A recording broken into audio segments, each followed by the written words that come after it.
Bonjour, c'est Gilles sur boursicoté.com. Voici l'analyse technique du CAC 40 pour cette journée du mardi 5 avril 2016.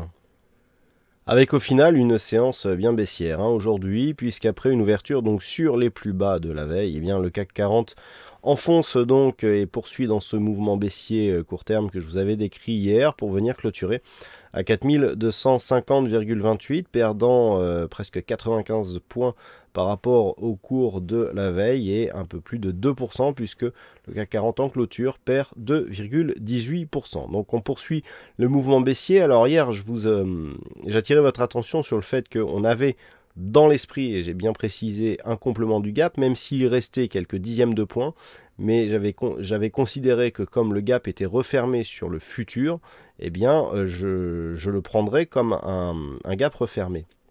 Mais nous avions aussi mis en évidence que cette zone ici, donc représentait le gap, agissait toujours comme une zone de résistance, que les cours d'ailleurs étaient revenus se positionner à la baisse suite au comblement de ce gap. Et on a confirmé aujourd'hui, alors il n'y a pas de gap aujourd'hui à l'ouverture puisqu'on est dans la zone d'évolution de la veille, mais on vient ici enfoncer et marquer un nouveau plus bas. Donc on est effectivement dans une dynamique court terme qui reste baissière.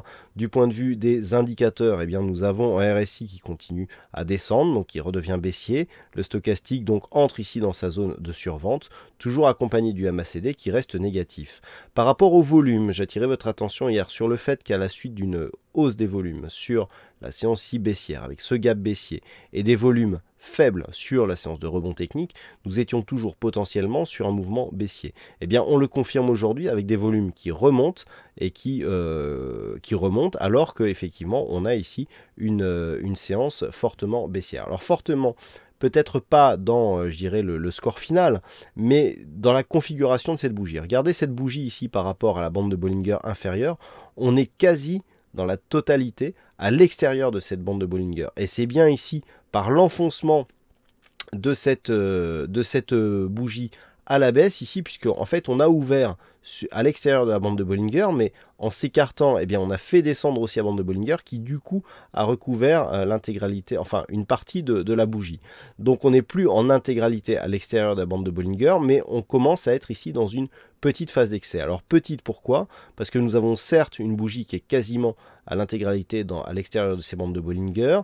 On clôture dans une zone assez éloignée de cette bande, mais il n'y a pas de configuration de survente. Le stochastique qui rentre à peine dans sa zone de survente ne suffit pas à abonder dans le sens d'une exagération qui pourrait provoquer un rebond puissant. Donc on est ici dans une phase, suite à cet enfoncement ici, à ce rebond technique, dans une phase de confirmation baissière, ici, qui se manifeste par l'enfoncement 1 de cette zone des 4252, et 2, l'écart justement avec cette Bollinger, qui définit justement la puissance de cette dynamique actuelle. Donc pour l'instant, on est toujours dans une configuration baissière sur le court moyen terme, on va dire.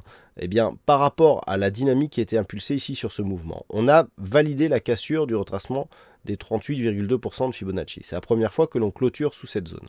Donc on franchit cette zone avec force et on se rapproche désormais de la zone des 50,61,8. Nous avons cette zone ici des 4252 qui était une zone majeure. On a testé cette zone mais on n'a pas réussi à totalement la franchir. On a tourné autour durant toute la deuxième partie de la séance, mais on clôture ici au voisinage. Demain, ce qu'il faudra surveiller, c'est justement cette zone 4252 pour une éventuelle incursion ici dans la zone 50,61,8. Alors la première zone à surveiller en cas d'incursion sera la zone des 4201 qui pourra provoquer ici une zone de support et donc un arrêt de cette baisse. Et la zone ici 4150-155. Alors je ne valide toujours pas ici le diamant sur le futur parce qu'on avait quelque chose de beaucoup trop biscornu, mais c'était l'objectif théorique. Et on voit ici qu'on s'achemine doucement vers cette zone, mais par rapport à la sortie de la figure, on ne peut pas valider que ce soit l'effet du diamant qui nous amène justement à cette zone des 4150-155 points. Mais dans l'éventualité ici d'une poursuite du mouvement et d'une rupture du 50%, on a toute cette zone ici pour évoluer et pour stabiliser la phase de consolidation. Du point de vue court moyen terme, ici, tant que l'on ne casse pas ici cette zone des 4150, on reste dans une dynamique plutôt haussière, avec ici, donc depuis la cassure de cette zone de support, une phase de consolidation qui est toujours en place.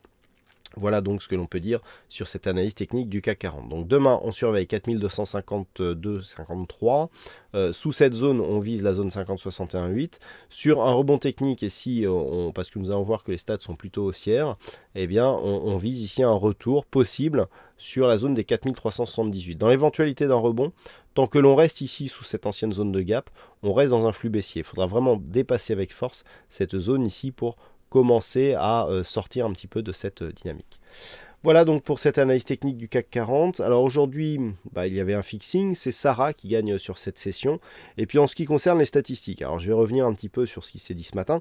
Ce ne sont que des statistiques. Les statistiques ne définissent pas une orientation future.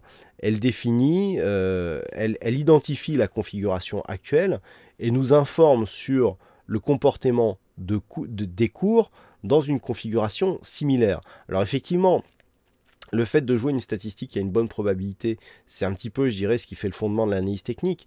Les indicateurs techniques qui sont pris, pour calculer ces probabilités, il y a des moyennes mobiles, il y a des bandes de Bollinger, il y a beaucoup de choses.